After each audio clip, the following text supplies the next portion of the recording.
Estamos, porque luego de la locución en redes de Cristina Fernández de Kirchner, ¿la vio ayer a Cristina, doctor?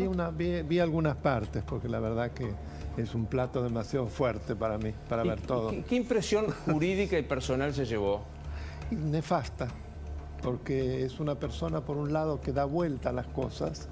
Si la mejor manera de defenderse es un ataque y además encontrar delitos espejo. Es decir, lo que me achacan a mí no lo juzgan al otro, como si eso fuera competencia en este caso, cuando en este caso está jugando lo de ella. Después probablemente haya que ver lo que hizo Calcaterra, lo que hizo cada uno, Mañeto, etc.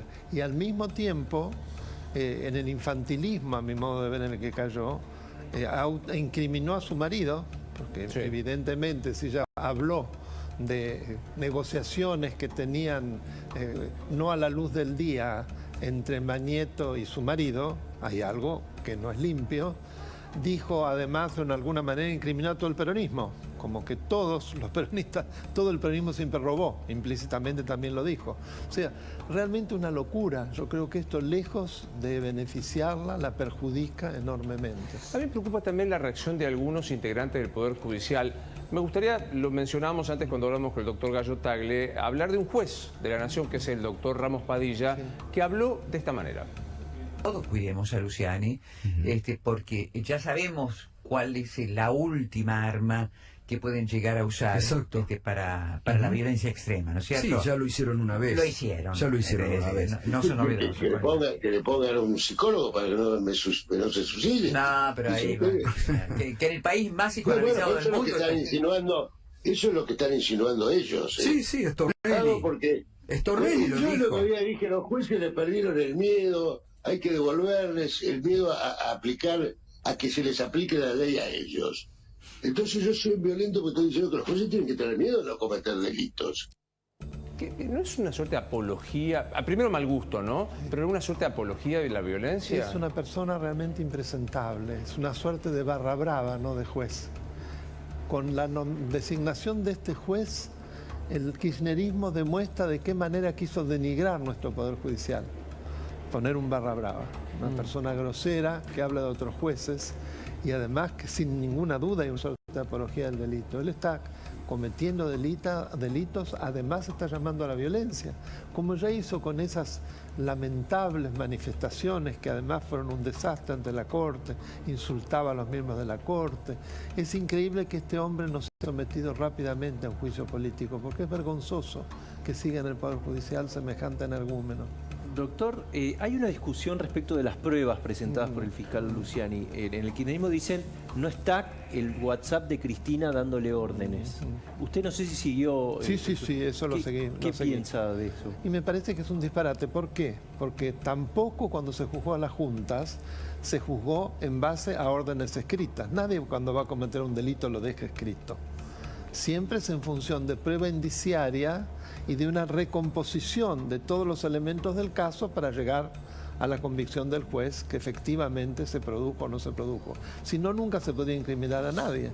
¿Usted vio alguna vez a alguien que comete corrupción que lo deje escrito? Robé tanto. O sea que no se sostiene eso. Es que no saben a qué agarrarse para poder lograr una defensa de una debilidad total, porque esto lo entiende hasta un niño que es así. Todos los grandes delitos, también el narcotráfico, siempre, y pueden seguir a través de la lectura, surgen de pruebas indiciarias. No hay otra posibilidad. Se infiere, digamos. Se infiere, sí, por indicios que, bueno, que son concurrentes y que llegan a generar la convicción primero del fiscal, que es el que hace la instrucción, y luego del juez, que por último va a ser el que va a dictar la sentencia. ¿Y está de acuerdo en que no le hayan negado la ampliación de la declaración? Finalmente lo han hecho. ¿Por qué? Porque hay un código de rito, que es el Código Procesal Penal, que establece en cada instancia qué es lo que cada uno puede hacer.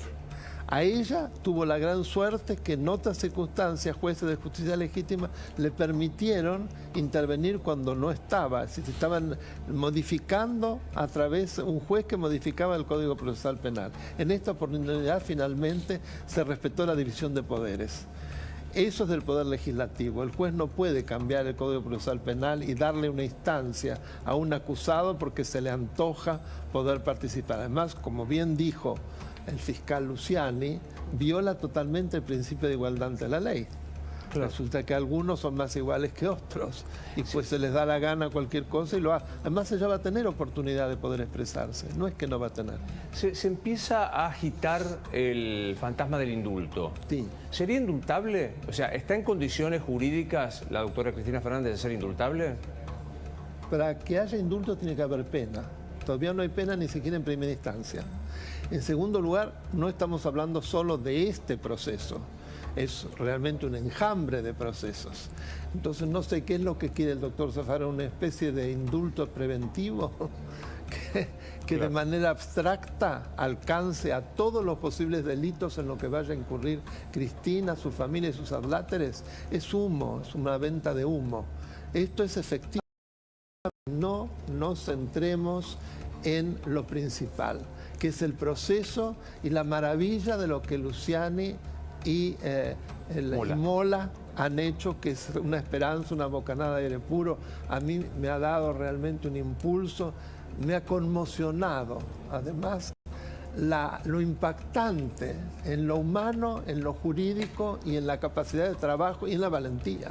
Está jugando la vida por nosotros, como ha dicho Carlos. Pero para que me quede claro, ¿el indulto supone pena firme o basta con una pena de...? En primera instancia basta. O sea, si el tribunal se pronunciara a fin de año y condenase eventualmente, ahí podría funcionar. Sí, pero aparece otro problema por el tipo de delito. Y esto se ha explicado bastante estos días y también lo ha explicado muy bien Luciani. Aparece el artículo 36 de la Constitución Nacional. Si la cláusula de defensa de la democracia, como se la conoce, que en el primer párrafo se ocupa de los delitos que desestabilizan el orden democrático y que implica la comisión de la pena del artículo 29, la traición a la patria, pero luego más adelante vemos que también ocurre por el enriquecimiento ilícito que genera corrupción. Son imprescriptibles. Claro, entonces en principio, respecto de los primeros, son inindultables, inadmisibles, imprescriptibles, porque así lo establecen convenciones y una ley expresa. En este caso no existe, pero sí existe ya una sentencia de la Cámara Federal Penal que lo ha dicho y también una de la Sala de Casación. Entonces, si bien todavía la Corte no se ha pronunciado, me extrañaría mucho que esta Corte avale un indulto por un delito de corrupción que la Constitución considera como traición a la patria. Y en el caso del indulto, ¿alcanza la inhabilitación para ejercer cargos, por ejemplo? Bueno, lo que pasa es que ocurre lo mismo que acabo de decir. Existiría la misma imposibilidad que para la pena principal, digamos, que son los años de prisión. También no sería indultable la parte de la sentencia que tiene que ver con la inhabilitación perpetua para ejercer cargos públicos. Ahora, ¿qué es importante decir también, hablando de la venta de humo?